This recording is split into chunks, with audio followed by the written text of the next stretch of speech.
అదే RTV app వార్తల్ని క్షణాల్లో చదివే అవకాశం ఉంటుంది. ఒక న్యూస్ పేపర్, ఒక టెలివిజన్ ఛానల్ మీ చేతుల్లో ఎప్పుడూ ఉంటాయి. దైవ దర్శనానికని బయలుదేరిన ఒక కుటుంబాన్ని మార్గమధ్యంలో రోడ్డు ప్రమాదం కబలించింది. ఈ విషాద సంఘటన ఖమ్మం జిల్లా సత్తుపల్లి మండలం కిస్టారం గ్రామంలో చోటు చేసుకుంది. జగన్నాథపురం గ్రామానికి చెందిన రాజు అనే యువకుడు భార్య సహా ఇద్దరు చంటి బిడ్డలను వెంట పెట్టుకుని ఏపీలోని పవిత్ర పుణ్యక్షేత్రం ద్వారకా తిరుమలకు బయలుదేరతాడు. ఈ క్రమంలో మార్గమధ్యంలో సత్తుపల్లి మండలం కిస్టారం సమీపంలో బైక్పై ప్రయాణిస్తున్నటువంటి రాజు కుటుంబానికి గుర్తు తెలియని వాహనం ఢీకొంది. ఈ ఘటనలో రాజుకు తీవ్ర గాయాలు కాగా అతడి 4 ఏళ్ల కుమారుడు శరీరంలోని పలు భాగాలు నుజ్జై తీవ్ర రక్తస్రావంతో అక్కడికక్కడే మృతి చెందాడు. ఈ ఘటనతో స్వగ్రామం జగన్నాథపురంలో విషాద ఛాయలు అలుముకున్నాయి. గమనించినటువంటి స్థానికులు రాజును ప్రభుత్వ ఆసుపత్రికి తరలించి చికిత్స అందించే ప్రయత్నం చేస్తున్నారు.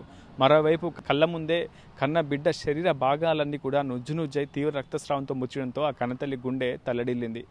ఆ మృతదేహం వద్ద ఆ కన్నతల్లి రోధిస్తున్న తీరుతో అటు స్థానికుల కళ్ళన్నీ కూడా చెమ్మగిల్లాయి. ఈ ఘటనపై కేసు నమోదు చేసి పోలీసులు దర్యాప్తు చేస్తున్నారు. మరోవైపు ఆ బాలుడి మృతదేహాన్ని ప్రభుత్వ ఆసుపత్రికి తరలించారు పోస్టుమార్టం నిమిత్తం పోలీసులు. ఈ ఘటనపై ముమ్మర దర్యాప్తు చేసి నిందితులపై కఠిన చర్యలు తీసుకుంటామని చెప్తున్నారు పోలీసులు. ఇది వీడియో హైదరాబాద్తో రిపోర్టర్ ఉదయ్, ఆర్టీవీ ఖమ్మం జిల్లా నుంచి. మరిన్ని వీడియోస్ కోసం ఛానల్ ని సబ్స్క్రైబ్ చేయండి. లేటెస్ట్ అప్డేట్స్ కోసం వాట్సాప్ ఛానల్ ని ఫాలో అవ్వండి. ఆ లింక్ డిస్క్రిప్షన్ లో ఉంది.